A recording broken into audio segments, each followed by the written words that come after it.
चौथा अध्याय इंद्रादि देवताओं द्वारा देव की स्तुति। ध्यान सिद्धि की इच्छा रखने वाले पुरुष जिनकी सेवा करते हैं तथा देवता जिन्हें सब ओर से घेरे रहते हैं, उन जया नाम वाली दुर्गा देवी का ध्यान करें। उनके श्री अंगों की आभा काले मेघ के समान श्याम है। वे अपने कटासों से शत्रु समूह को भय प्रदान करती है।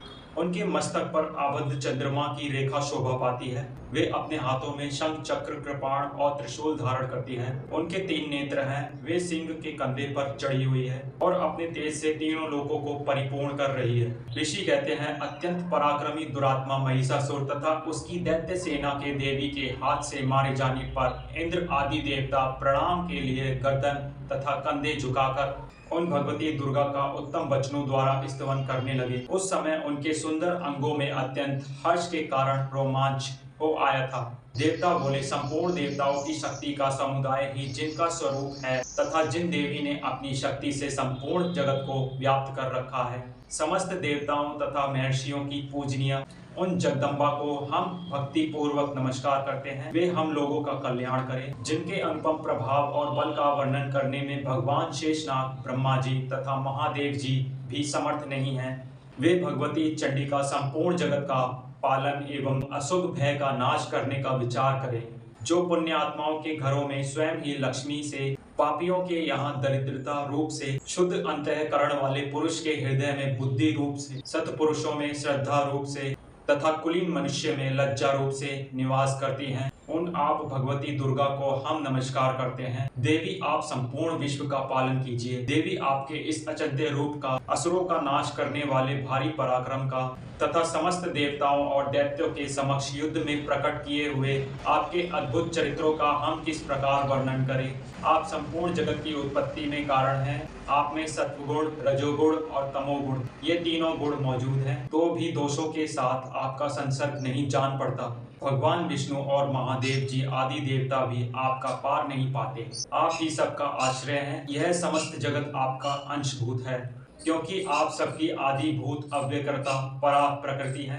देवी, संपूर्ण यज्ञों में जिसके उच्चारण से सब देवता तृप्ति लाभ करते हैं, वह स्वाहा आप ही हैं। इसके अतिरिक्त आप पितरों की भी तृप्ति का कारण हैं, अतएव सब लोग आपको स्वधा भी कहते हैं। देवी, जो मोक्ष की प्राप्ति का साधन है, अचिंत्य महाव्रत स्वरूपा है, समस्त दोषों से रहित जिनेंद्रिय, तत्व को ही सार वस्तु मानने वाले तथा मोक्ष की अभिलाषा रखने वाले मुनिजन जिसका अभ्यास करते हैं, वह भगवती पराविद्या आप ही हैं। आप शब्द स्वरूपा हैं। अत्यंत निर्मल ऋग्वेद, यजुर्वेद तथा उद्गीत के मनोहर पदों के पाठ से युक्त सामवेद का भी आधार आप ही हैं। आप देवी त्रयी, तीनों वेद और भगवती 6 ऐश्वर्यों से युक्त हैं। इस विश्व की उत्पत्ति एवं पालन के लिए आप ही वर्ता, खेती एवं आजीविका के रूप में प्रकट हुई हैं।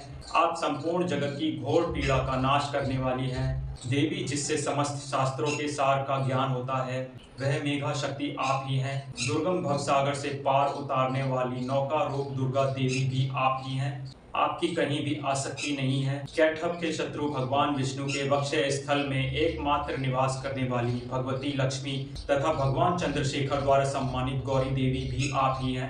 आपका मुख मंद मुस्कान से सुशोभित निर्मल पूर्ण चंद्रमा के बिंब का अनुकरण करने वाला और उत्तम स्वर्ण की मनोहर कांति से कमनीय है। तो भी उसे देखकर महिषासुर को क्रोध हुआ और सहसा उसने उन पर प्रहार कर दिया। यह बड़े आश्चर्य की बात है। देवी, वही मुख जब क्रोध से युक्त होने पर उदय काल के चंद्रमा की भांति लाल और तनी हुई भौं के कारण विकराल हो उठा, तब उसे देखकर जो महिषासुर के प्राण तुरंत नहीं निकल गए, यह उससे भी बढ़कर आश्चर्य की बात है, क्योंकि क्रोध से भरे हुए यमराज को देखकर भला कौन जीवित रह सकता है। देवी, आप प्रसन्न हो। परमात्मा स्वरूपा आपके प्रसन्न होने पर जगत का अद्भुत होता है और क्रोध में भर जाने पर आप तत्काल ही कितने कुलों का सर्वनाश कर डालती हो।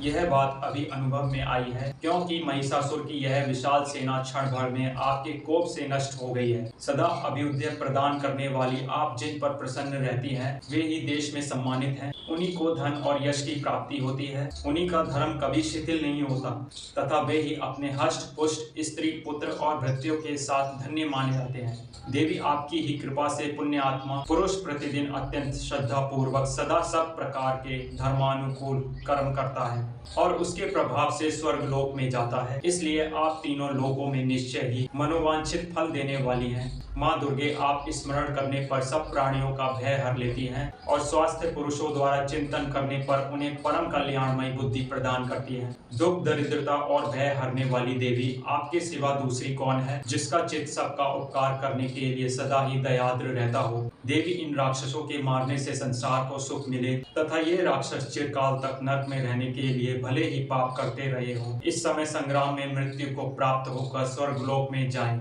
निश्चय ही यही सोचकर आप शत्रुओं का वध करती हैं। आप शत्रुओं पर शस्त्रों का प्रहार क्यों करती हैं? समस्त असुरों को दृष्टिपात मात्र से ही भस्म क्यों नहीं कर देती? इसमें एक रहस्य है, ये शत्रु भी हमारे शस्त्रों से पवित्र होकर उत्तम लोकों में जाएं।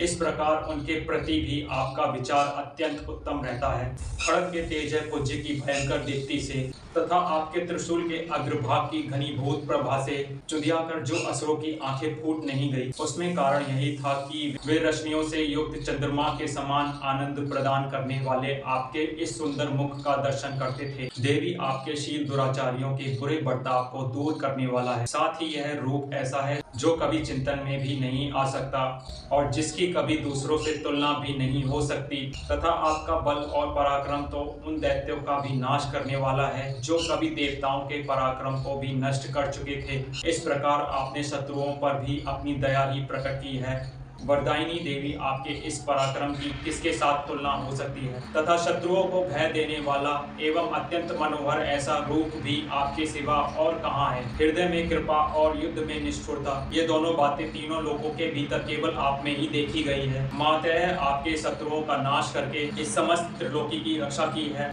उन शत्रुओं को भी युद्ध भूमि में मारकर स्वर्गलोक में पहुंचाया है तथा उन्मत्त दैत्यों से प्राप्त होने वाले हम लोगों के भय को भी दूर कर दिया है। आपको हमारा नमस्कार है। देवी, आप सूल से हमारी रक्षा करें। अंबिके, आप खड़ग से भी हमारी रक्षा करें तथा घंटा की ध्वनि और धनुष की टंकार से भी हम लोगों की रक्षा करें। चंडिके, पूर्व, पश्चिम और दक्षिण दिशा में आप हमारी रक्षा करें तथा ईश्वरी, अपने त्रिशूल को घुमाकर आप उत्तर दिशा में भी हमारी रक्षा करें। तीनों लोकों में आपके जो परम सुंदर एवं अत्यंत भयंकर रूप विचरते रहते हैं, उनके द्वारा भी आप हमारी तथा इस भूलोक की रक्षा करें। अंबिके, आपके कर पल्लवों से शोभा पाने वाले खड़ग, शूल और गदा आदि जो अस्त्र हो, उन सबके द्वारा आप सब ओर से हम लोगों की रक्षा करें। ऋषि कहते हैं, इस प्रकार जब देवताओं ने जगन माता दुर्गा की स्तुति की और नंदन वन के दिव्य पुष्पों एवं गंध, चंदन आदि के द्वारा उसका पूजन किया, फिर सबने मिलकर जब भक्ति पूर्वक दिव्य धूपों की सुगंध निवेदन की, तब देवी ने प्रसन्न वदन होकर प्रणाम करते हुए सब देवताओं से कहा। देवी बोली, देवताओं, तुम सब लोग मुझसे जिस वस्तु की अभिलाषा रखते हो उसे मांगो। देवता बोले, भगवती ने हमारी सब इच्छा पूर्ण कर दी,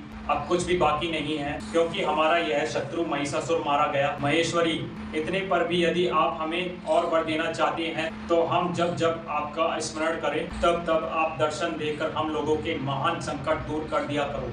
तथा प्रसन्न मुखी अंबिके, जो मनुष्य इन स्तोत्रों द्वारा आपकी स्तुति करे, उसे वित्त, समृद्धि और वैभव देने के साथ ही उसकी धन और स्त्री आदि संपत्ति को भी बढ़ाने के लिए आप सदा हम पर प्रसन्न रहे। ऋषि कहते हैं, राजन, देवताओं ने जब अपने तथा जगत के कल्याण के लिए भद्रकाली देवी को इस प्रकार प्रसन्न किया, तब वे तथास्तु कहकर वहीं अंतर्ध्यान हो गई। भोपाल, इस प्रकार पूर्व काल में तीनों लोगों का हित चाहने वाली देवी जिस प्रकार देवताओं के शरीरों से प्रकट हुई थी, वह सब कथा मैंने कह सुनाई। अब पुनः देवताओं का उपकार करने वाली वे देवी दुष्ट दैत्यों तथा शुंभ निशुंभ का वध करने एवं सब लोगों की रक्षा करने के लिए गौरी देवी के शरीर से जिस प्रकार प्रकट हुई थी, वह सब प्रसंग मेरे मुंह से सुनो। मैं उसका तुमसे तथावत वर्णन करता हूँ।